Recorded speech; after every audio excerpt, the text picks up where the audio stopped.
Boa tarde, meu nome é Luiz Henrique e eu vou apresentar sobre a avaliação de sociologia do seminário temático 1, Sociologia no Brasil, com os alunos Luiz Henrique, eu, João Vitor, Denis Bernardo, Edson Barbosa, John Williams, que infelizmente não pôde comparecer devido a um problema de internet, mas ele ajudou muito na realização do slide. Ele fez bastante coisa.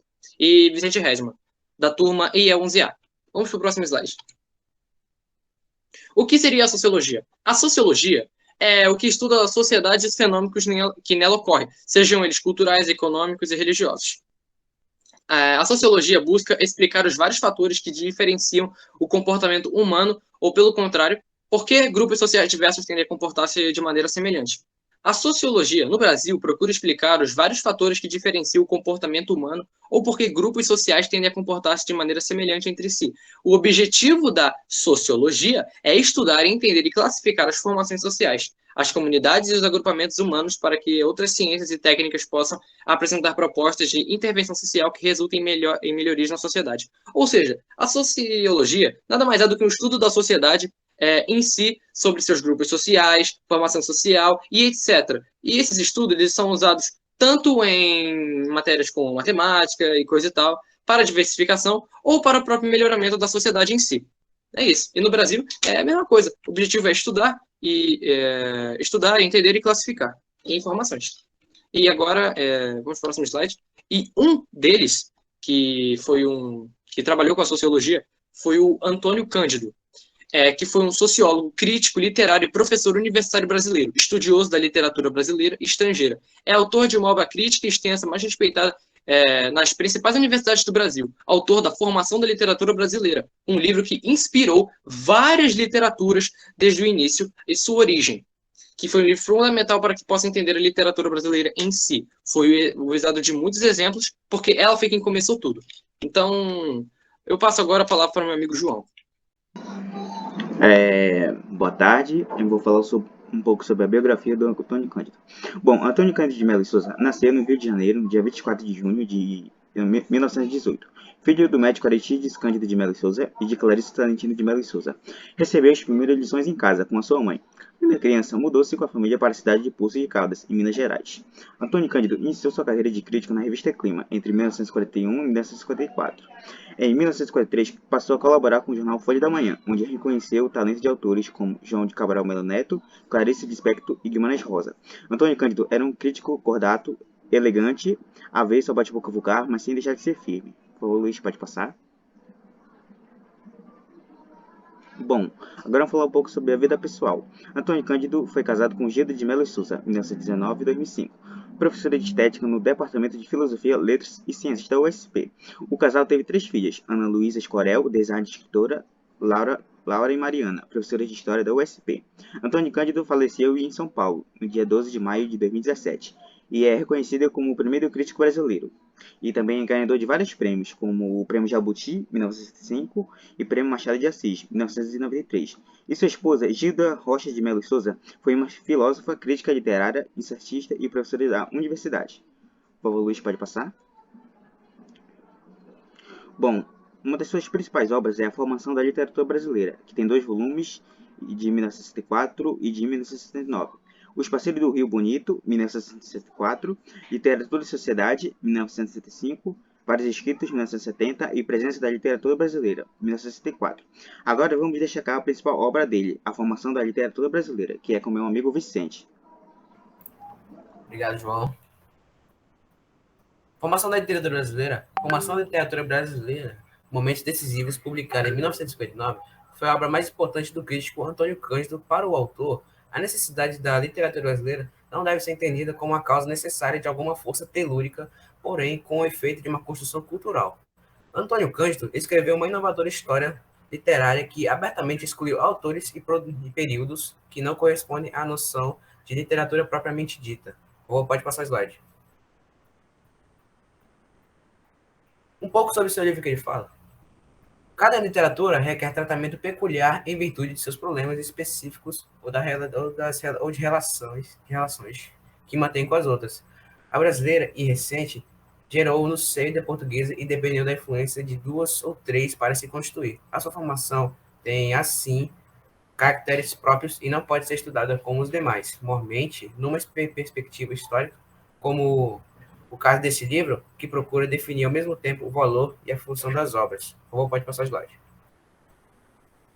Sem deixando de notar que ele quer expressar nessa parte que cada livro tem a sua própria característica e maneira de se entender, não é, Vicente? Isso mesmo. Muito bem, vou passar o slide.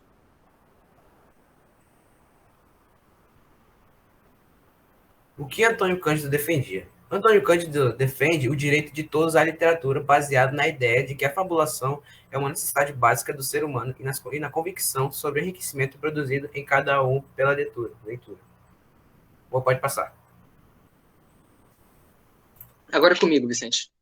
Bom, e aqui eu pondero a questão: por que literatura deve ser um direito de todos e para todos? Cândido definiu literatura como toda criação de toque poético, ficcional ou dramático, em todos os níveis de uma sociedade, em todos os tipos de cultura, desde o que chamamos de folclore, lenda, xiste, até as formas mais complexas e difíceis de produção escrita das grandes civilizações. Ou seja, sim, é claro, e eu acredito com certeza que a literatura deve ser um direito para todos, desde que vimos que a literatura, desde os tempos, desde os primórdios da humanidade, vem sendo usada como base para o entendimento sociológico e da própria sociedade, para o melhoramento dela em si, desde os maias, os egípcios antigos, os persas, entre outros. Então, eu acredito que a literatura, sim, além de expressar uma característica licionária, explica também sobre a sociologia em si do mundo atual em que ele vivia na época, como o próprio Antônio Cândido quis expressar com o seu livro Formação da Literatura Brasileira. Agora eu passo com o outro sociólogo bastante importante que eu irei falar aqui. Essa frase era para ser do John, mas infelizmente ele não pôde vir, porque ele teve dificuldade com a internet, mas eu irei falar no lugar dele. Octávio Yanni, um pensador devotado à compreensão das diferenças sociais, das injustiças, a elas associadas e dos meios de superá-las. Bom, vamos falar um pouco da biografia dele. Formou-se em Ciências Sociais na Faculdade de Filosofia, Ciências e Letras da USP, da USP, em 1954. Logo após essa formatura, entregou o corpo de assistente da faculdade na cadeira de Sociologia 1, da qual Florestan Fernandes era o titular. Foi um pensador devotado à compreensão das diferentes sociais. Participou da chamada Escola de Sociologia Paulista, que traçou um panorama novo sobre o preconceito racial no Brasil e formulou uma agenda específica de estudo sobre o desenvolvimento e o subdesenvolvimento econômico. Olha só que legal! Bom, vamos para o próximo slide.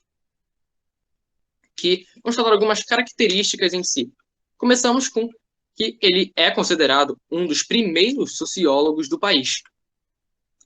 A segunda é que ele é formado em ciência, como já vimos, ciências sociais na Faculdade de Filosofia e Ciências e Letras da USP, em 1954. E uma última, que é bastante triste, é que nos últimos anos de sua vida dedicou seus estudos à globalização, para ver como ele era um bom homem. Agora passo a palavra ao meu amigo Edson. Pode falar. Obrigado, Luiz.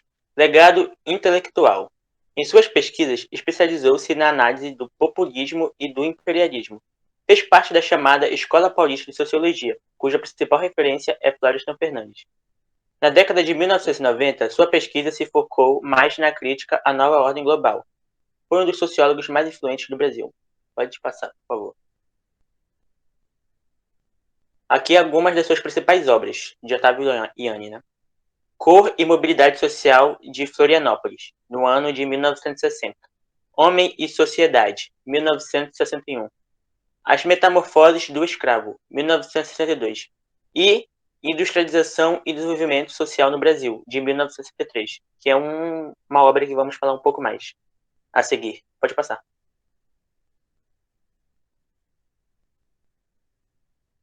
Industrialização e Desenvolvimento Social no Brasil. Este artigo recupera os elementos essenciais do debate sobre o papel de processo de industrialização para o desenvolvimento econômico brasileiro. O artigo analisa diversos momentos deste debate, desde suas origens até as recentes discussões sobre a desindustrialização. Argumenta-se que a evolução do tema influencia e é influenciada pelas condições históricas vigentes. Sua conclusão central é que o debate é profundamente marcado pelos diferentes pontos de partida teóricos e metodológicos adotados pela literatura. Agora eu vou passar para o meu amigo Denis.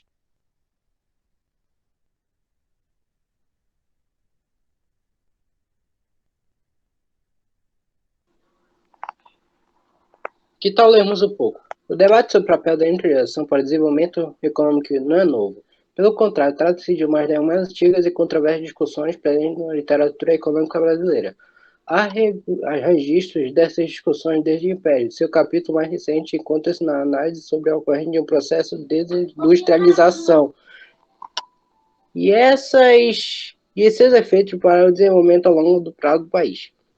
O objetivo desse artigo é recuperar os elementos essenciais do debate sobre o papel do processo da industrialização para o desenvolvimento econômico brasileiro. Ao longo das discussões, ainda que de forma breve, procura-se também demonstrar como a evolução do tema influencia e é influenciada pelas condições históricas vigentes, onde promover uma análise detalhada da evolução de pensamento econômico nacional, como é realizada, por exemplo, por Biel Schultz, em 1988, Manteiga. 1984, o artigo pretende responder exclusivamente a uma indagação quais os fundamentos para a controvérsia existente sobre o papel da integração do desenvolvimento brasileiro. Pode passar, Luiz, por favor. Octávio Yanni, seus ideais. Para Yanni, a questão social atravessa a história da formação da sociedade brasileira, como fruto das desigualdades econômicas, políticas e culturais, cujas expressões mais latentes são a questão de classe, a questão social e as desigualdades regionais, sempre tensionando a relação entre a sociedade civil e o poder estatal. Para o autor, a questão social em todos os lugares é de todos os tempos, e o trabalho está no centro da questão social. Pode passar, Muito Luiz. bem, agora eu irei para o próximo slide. Devido ao seu áudio, Denis, eu vou explicar mais ou menos o que você quis falar aqui. O que o Denis quis falar aqui sobre os ideais de Octávio Yanni é sobre que ele considera a questão social acima da sociedade brasileira, como fruto da desigualdade econômica e coisa e tal. Ele considera acima e considera como o centro de tudo, e todo o trabalho está em torno da questão social. É isso que ele quis falar. E, bom, eu irei ponderar a questão. Assim, eu pondero a questão. Estaria a questão social acima da formação brasileira, como afirma Octávio Yanni, em sua opinião, relembrando que a questão social seria o conjunto de problemas políticos, sociais e econômicos que o surgimento da classe operária impôs no curso de constituição da sociedade capitalista. Assim, a questão social está fundamentalmente vinculada ao conflito entre capital e trabalho. Assim, podemos falar que a questão social seria um meio político e a história da formação brasileira seria mais sobre o meio, sobre sua economia, sobre o seu preconceito, a história racial. Eu acredito, na minha opinião, que eles caminham lado a lado. E que eles se tratam simplesmente sobre a igualdade entre si, sobre a questão social e a questão racial andarem sempre juntas. Eu acredito nisso. Octávio Yanni não tem meu ponto de vista, mas eu queria saber o do senhor, professor. Tanto do Antônio Cândido, sobre a questão que eu ponderei lá atrás no slide, quanto essa. Queria saber a sua opinião. Bom, e aqui, professor, com essa delimitada questão que eu estou impondo sobre o senhor e eu mesmo, eu termino a nossa apresentação. Obrigado pela atenção. E eu termino esse slide com uma frase que eu encontrei. Toda conquista começa com a decisão de tentar. Muito obrigado.